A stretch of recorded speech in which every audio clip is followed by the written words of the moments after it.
Assassinat de Saif el-Islam Kadhafi. Depuis plusieurs jours, une révélation choque l'opinion internationale. Son propre avocat brise le silence, raconte les faits et accuse. Que s'est-il réellement passé? S'agit-il d'un assassinat politique soigneusement dissimulé ou d'une vaste manipulation? Dans cette vidéo, nous revenons sur les déclarations explosives de son avocat, les zones d'ombre de cette affaire et les enjeux géopolitiques qui pourraient tout changer. Le cas de Saif el-Islam Kadhafi, le fils et légataire politique de l'ex-guide libyen Mouammar Kadhafi, tué par balle le 3 février dernier à Zinten, dans l'ouest de son pays. Une mort qui intervient un peu plus de 14 ans après l'assassinat de son père, qui a durablement déstabilisé son pays, mais également les pays alentours, notamment ceux du Sahel. On peut même dire que cet assassinat a déstabilisé l'Afrique en entier. Alors que sait-on déjà sur ce qui s'est passé? Que sait-on sur les tueurs de Saif el-Islam Kadhafi, qui avaient intérêt à le tuer? Et qu'est-ce que ce crime dit de la situation de la Libye d'aujourd'hui? Ce sont les questions que j'aborderai avec Maître Marcel Sekaldi. Bonsoir Maître Marcel Sekaldi. Bonsoir et bonsoir à toutes vos auditrices et à vos auditeurs. Alors, Maître Sekaldi, vous êtes l'avocat de Saif el-Islam Kadhafi, désormais décédé. Que sait-on aujourd'hui sur sa mort, sur son assassinat?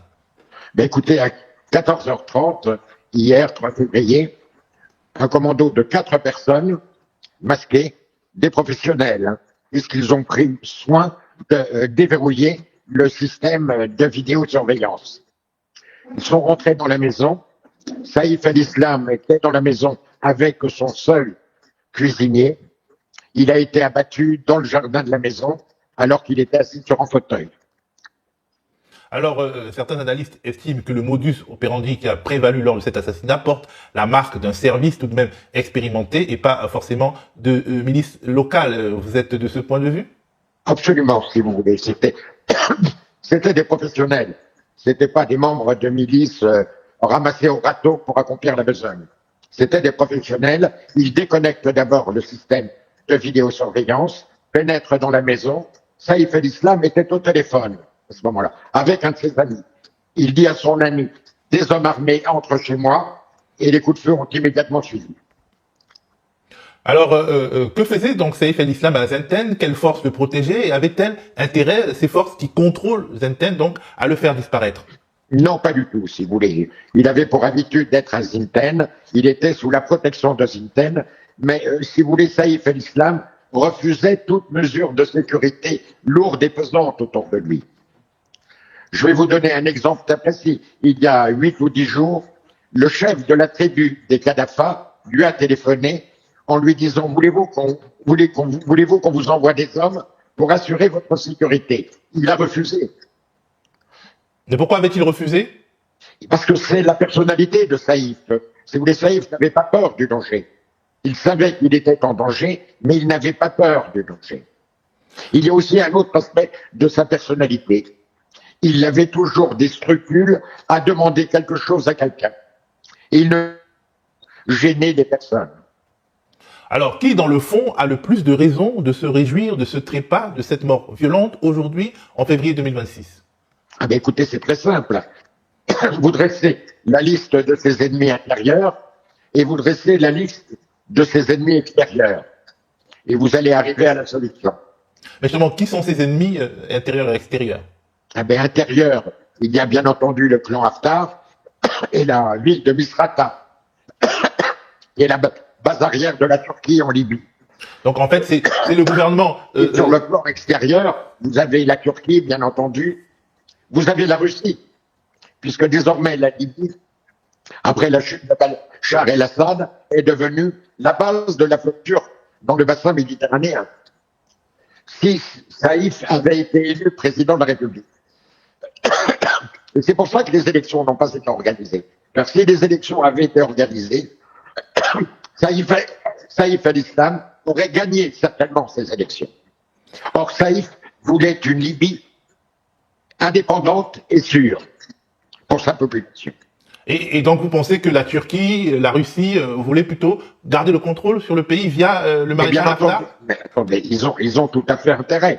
La Russie pour sa base navale, d'une part, la Turquie par rapport à son influence à Misrata, j'allais même dire le Qatar. Le Qatar pour l'exploitation des zones gazières libyennes. Ce sont à la fois des intérêts géopolitiques, géostratégiques et financiers. Alors, donc oui, en Libye, il y a en gros deux gouvernements, celui de Tripoli, reconnu par la communauté internationale, et celui du maréchal Haftar à l'Est. Vous pensez que Saïf el-Islam gênait surtout celui du maréchal Haftar à l'Est, Mais bien entendu. et pas celui de Tripoli. Mais bien entendu, si vous voulez, c'est les puissances qui ont intérêt à avoir des intérêts logistiques ou financiers en Libye ont intérêt à avoir une Libye divisée, une Libye unie, réunie. Eh bien, ferait un obstacle à leur hégémonie. Alors, vous semblez dire que en Libye, Saïf el-Islam représentait une alternative. Certains sondages, par exemple, le créditaient d'une forte cote de popularité. Quel regard les Libyens portaient sur lui? Mais je pense, si vous voulez, c'est après l'intervention, je dis pas l'intervention, je dis l'agression de l'OTAN. 15 ans après, les Libyens ont eu le temps de mesurer la différence. Ce qu'était la situation en Libye du temps de Kadhafi d'une part et ce qu'elle est actuellement. Sur le plan économique, sur le plan social, sur le plan de la sécurité, sur tous les plans. Et donc, la différence était faite. Et d'autre part, même à l'intérieur, même lorsque son père était aux affaires, Saïf était le promoteur d'une politique d'ouverture de la Libye. Et donc, vous pensez qu'il était plus populaire, par exemple, que le maréchal Haftar? Mais ça, si vous voulez, c'est certain. Si vous voulez, c'est certain. Il n'y a pas de, ça ne se discute même pas. Tous les sondages montraient qu'il avait de fortes chances d'être élu président de la République. Et c'est pour cela qu'on l'a tué. On le tue. Et c'est pour ça qu'on le tue. Alors, est-ce qu'il donnait l'impression d'avoir, peut-être pas peur, parce que vous dites que c'était pas quelqu'un qui avait peur, mais d'avoir quelques soucis, d'avoir entendu des informations selon lesquelles certains intérêts essayaient de le faire mourir? Mais ça, il le savait, si vous voulez. Mais Saïf était un homme courageux. Il acceptait le danger. Le danger était inhérent à son existence. Alors, en France, il y a quelqu'un qui peut se sentir soulagé, c'est l'ancien président Nicolas Sarkozy. Nicolas Sarkozy, on se souvient que Saïf el-Islam était sorti de sa réserve en début 2025 pour réitérer ses accusations contre lui. Donc, début 2025, c'était aussi le début du procès de Nicolas Sarkozy au sujet des financements venus de Libye. Saïf el-Islam affirmait notamment avoir piloté l'opération de remise des fonds pour le financement de la campagne Sarkozy 2007, citant des noms d'intermédiaires et évoquant des détails précis. Il disait aussi avoir subi des pressions de la part de l'ex-président français pour changer son témoignage. Est-ce que ce sont des éléments que vous avez?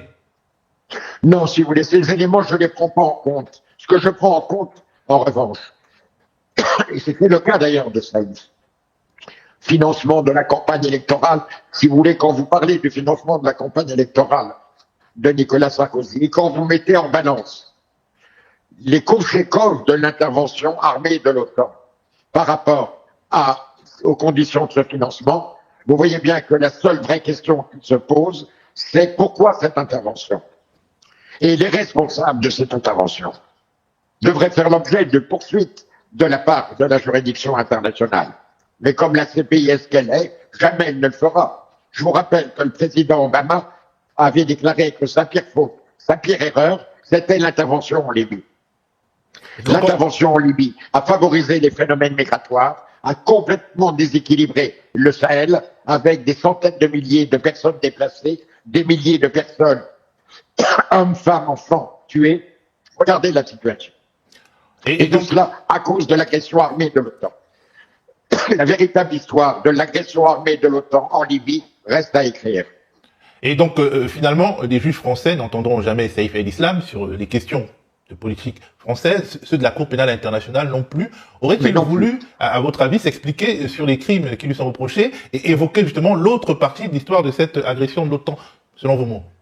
Mais c'est la partie, si vous voulez, essentielle. Si vous voulez, c'est la partie essentielle. Comment l'OTAN a-t-elle pu mener cette agression armée? Elle a violé une résolution des Nations Unies, je vous le rappelle, car son mandat portait uniquement sur l'interdiction des vols au-dessus du territoire libyen. Et elle s'est servie de cette résolution pour intervenir comme le bras armé de la rébellion. Et donc, vous pensez qu'aujourd'hui, Barack Obama ou bien Nicolas Sarkozy sont plutôt soulagés de cette mort? Écoutez, l'histoire permettra d'établir leurs responsabilités. Regardez, le Parlement britannique a organisé une commission d'enquête sur l'intervention en Libye, avec des mots très sévères, hein, en conclusion, sur Sarkozy et Blair. Est-ce que le Parlement français, Sénat, Assemblée nationale, a suivi la même démarche?